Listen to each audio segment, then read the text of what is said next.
ಪಾಕಿಸ್ತಾನಿಗರಿಗೆ ಭಾರತ ಬಿಡೋದಕ್ಕೆ ಇವತ್ತು ಕೊನೆಯ ದಿನ. ಕರ್ನಾಟಕದಿಂದ 4 ಜನ ಪಾಕ್ ಪ್ರಜೆಗಳು ವಾಪಸ್ ಆಗಿದ್ದಾರೆ.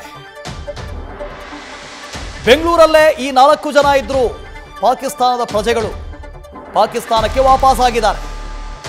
ರಾಜ್ಯದಲ್ಲಿ ಉಳಿದಿರುವಂತಹ 91 ಜನ ಪಾಕ್ ಪ್ರಜೆಗಳಿದ್ದಾರೆ. ಇವತ್ತು ಕೊನೆಯ ದಿನ. ದೀರ್ಘಾವಧಿ ವೀಸಾದ ಅಡಿ ಈ ಪಾಕಿಸ್ತಾನಿಯರು ಭಾರತಕ್ಕೆ ಬಂದಿದ್ರು. ರಾಜ್ಯಕ್ಕೆ ವಿವಾಹವಾಗಿ ಬಂದಿರುವಂತಹ 91 ಪಾಕಿಸ್ತಾನಿಗರಿದ್ದಾರೆ. ಇವತ್ತು ಕೊನೆ ದಿನ. ಇವತ್ತು ವಾಪಸ್ ಹೋಗಲೇಬೇಕು. 4 ಜನ ಹೋಗಿದ್ದಾರೆ, ಇನ್ನೊಂದಷ್ಟು ಜನ ಇದ್ದಾರೆ. ಇವತ್ತು ಕೊನೆಯ ದಿನ ಆದರೂ ಕೂಡ ಅನೇಕರು ಇನ್ನೂ ಕೂಡ ಇಲ್ಲೇ ಇದ್ದಾರೆ. ಕರ್ನಾಟಕದಿಂದ 4 ಜನ ಪಾಕ್ ಪ್ರಜೆಗಳು ವಾಪಸ್ ಆಗಿದ್ದಾರೆ ಪಾಕಿಸ್ತಾನಕ್ಕೆ. ಈ 4 ಜನ ಬೆಂಗಳೂರಲ್ಲಿದ್ದರು, ಬೇರೆ ಬೇರೆ ಕಾರಣಗಳಿಗಾಗಿ ಬೆಂಗಳೂರಿಗೆ ಬಂದಿದ್ರು. ಇನ್ನೂ 91 ಪಾಕ್ ಪ್ರಜೆಗಳು ರಾಜ್ಯದಲ್ಲಿದ್ದಾರೆ. ಇವ್ರ ಪರಿಸ್ಥಿತಿ ಏನು? ಇವರು ಯಾವತ್ತು ಹೋಗ್ತಾರೆ? ಇವತ್ತು ಲಾಸ್ಟ್ ಡೇಟ್.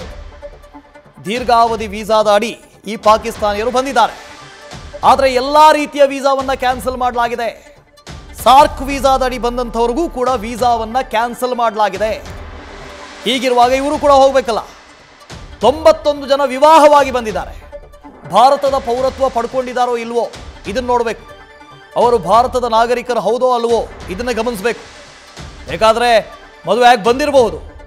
ಒಂದು ವೇಳೆ ಇನ್ನೂ ಅವರು ಭಾರತದ ಪೌರರು ಆಗಿಲ್ಲದೆ ಹೋಗಿದ್ರೆ, ಇನ್ನೂ ಅವರು ಪಾಕಿಸ್ತಾನದ ಪೌರರೇ ಆಗಿದ್ದಿದ್ರೆ ಇವತ್ತು ಕೊನೆ ಡೇಟು ಹೋಗಲೇಬೇಕಾಗಿತ್ತು.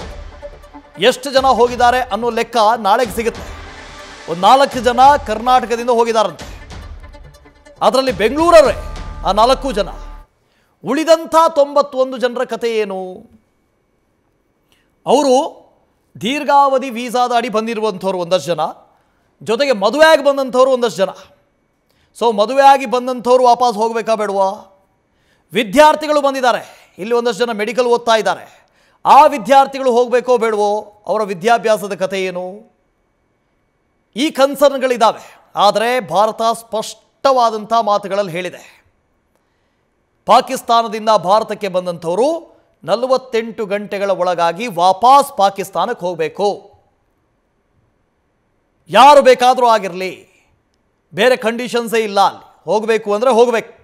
ಅವರು ಭಾರತದ ನಾಗರಿಕರಾಗಿದ್ದರೆ ಉಳ್ಕೊಳ್ಬಹುದು. ಒಂದು ವೇಳೆ ಅವರು ಈ ಹಿಂದೆ ಪಾಕಿಸ್ತಾನದವರು ಆಗಿದ್ದು ಭಾರತಕ್ಕೆ ಬಂದು ಇಲ್ಲಿ ಯಾರನ್ನಾದರೂ ವಿವಾಹವಾಗಿ ಭಾರತದ ಪೌರತ್ವವನ್ನು ಪಡೆದುಕೊಂಡಿದ್ದರೆ ಮಾತ್ರ ಉಳಿಯಬಹುದು. ಅದರ್ವೈಸ್ ಎಲ್ಲರೂ ಹೋಗಬೇಕು ಪಾಕಿಸ್ತಾನಕ್ಕೆ. ಯಾರೆಲ್ಲ ಪಾಕಿಸ್ತಾನದಿಂದ ಬಂದಿದ್ದಾರೆ ಅವರು. ಇವತ್ತು 4 ಜನ ವಾಪಸ್ ಹೋಗಿದ್ದಾರೆ. ಇನ್ನೊಂದಷ್ಟು ಜನ ಹಾಗೆ ಉಳ್ಕೊಂಡಿದ್ದಾರೆ. ಇದು ರಾಜ್ಯದ ಕತೆ. ಇನ್ನು ದೇಶದಲ್ಲಿ ಬೇರೆ ಬೇರೆ ರಾಜ್ಯಗಳಲ್ಲಿ ಸಾಕಷ್ಟು ಜನ ಇದ್ದಾರೆ. ಗುಜರಾತ್ನಲ್ಲಿ ಅಕ್ರಮ ಬಾಂಗ್ಲಾದೇಶಿಗರು 175 ಜನ ಸಿಗಾಕೊಂಡಿದ್ದಾರೆ. ಅವ್ರನ್ನೂ ಕೂಡ ವಾಪಸ್ ಕಳಿಸೋ ಕೆಲಸ ಆಗ್ತಾ ಇದೆ.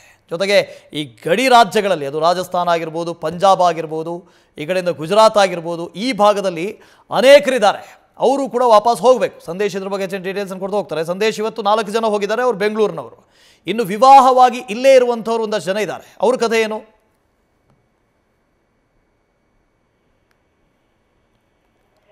ಸಂದೇಶ ಧ್ವನಿ ಕೇಳಿಸ್ತಾ ಇದೆಯಾ? ವಾಸುದೇವ್, ಈಗಾಗಲೇ ಪಾಕ್ ಪ್ರಜೆಗಳಿಗೆ ಭಾರತ ಬಿಟ್ಟು ತೆರಳಲು ಕೇಂದ್ರ ಸರ್ಕಾರ ಸೂಚನೆಯನ್ನ ಕೊಟ್ಟಿತ್ತು. ಆ ಸೂಚನೆಯ ಹಿನ್ನೆಲೆಯಲ್ಲಿ ಕರ್ನಾಟಕದಲ್ಲೂ ಕೂಡ ಸುಮಾರು 98 ಜನ ಪಾಕ್ ಪ್ರಜೆಗಳು ಇಲ್ಲೇ ವಾಸವಾಗಿದ್ರು ಅನ್ನೋ ಮಾಹಿತಿ ಕೂಡ ಲಭ್ಯವಾಗಿತ್ತು. ಅಂದ್ರೆ FRRO ಈಗಾಗಲೇ 98 ಜನ ಪಾಕ್ ಪ್ರಜೆಗಳನ್ನ ಈಗಾಗಲೇ ಗುರುತು ಮಾಡಿತ್ತು. ಅಂದ್ರೆ ಬೆಂಗಳೂರಿನಲ್ಲಿರುವಂತಹ ಅಥವಾ ಕರ್ನಾಟಕದಲ್ಲಿರುವಂತಹ 98 ಪ್ರಜೆಗಳನ್ನ ಈಗಾಗಲೇ ಇಲ್ಲಿ ಮಾರ್ಕ್ ಮಾಡಲಾಗಿತ್ತು. ಅದರಲ್ಲಿ ಪ್ರಮುಖವಾಗಿರುವಂತದ್ದು ಸುಮಾರು 9 ಜನ ಪಾಕ್ ಪ್ರಜೆಗಳನ್ನ ಮೆಡಿಕಲ್ ಹಾಗೆ ಎಜುಕೇಶನ್ ವೀಸಾ ಮೇಲೆ ಬಂದಂತಹವರನ್ನ ಈಗಾಗಲೇ ಅವ್ರಿಗೂ ಕೂಡ ಸೂಚನೆಯನ್ನ ಕೊಡಲಾಗಿತ್ತು. ಹಾಗಾಗಿ ಇವತ್ತು ಈಗಾಗಲೇ 4 ಜನ ಪಾಕ್ ಪ್ರಜೆಗಳು ಕರ್ನಾಟಕದಿಂದ ವಾಪಸ್ ಅವರ ದೇಶಕ್ಕೆ ತೆರಳಿದ್ದಾರೆ. ಆದ್ರೆ ಇನ್ನುಳಿದಂತೆ ಸುಮಾರು 91 ಜನ, ಅಂದ್ರೆ ನಿನ್ನೆ 3 ತೆರಳಿದ್ರೆ ಇವತ್ತು ಓರ್ವ ಪಾಕ್ ಪ್ರಜೆ ತೆರಳಿದ್ರು. ಆದ್ರೆ ಇನ್ನುಳಿದಂತೆ ಸುಮಾರು 91 ಪಾಕ್ ಪ್ರಜೆಗಳು ದೀರ್ಘಾವಧಿ ವೀಸಾ ಅಂದ್ರೆ ಲಾಂಗ್ ಟೈಮ್ ವೀಸಾ ಮೇಲೆ ಇಲ್ಲೇ ಉಳ್ಕೊಂಡಿದ್ರು. ಅಂದ್ರೆ ಕರ್ನಾಟಕದಲ್ಲಿ ವಿವಾಹವಾಗಿರುವಂತವ್ರು, ಅಂದ್ರೆ ದೇಶದಲ್ಲಿ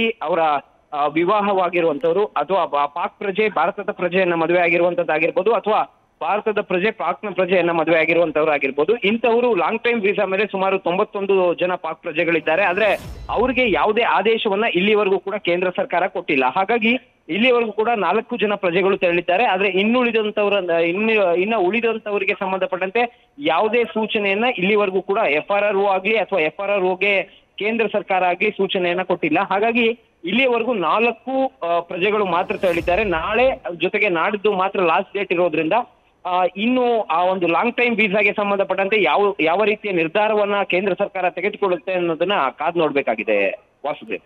ಓಕೆ, ಥ್ಯಾಂಕ್ ಯು ಸಂದೇಶ್.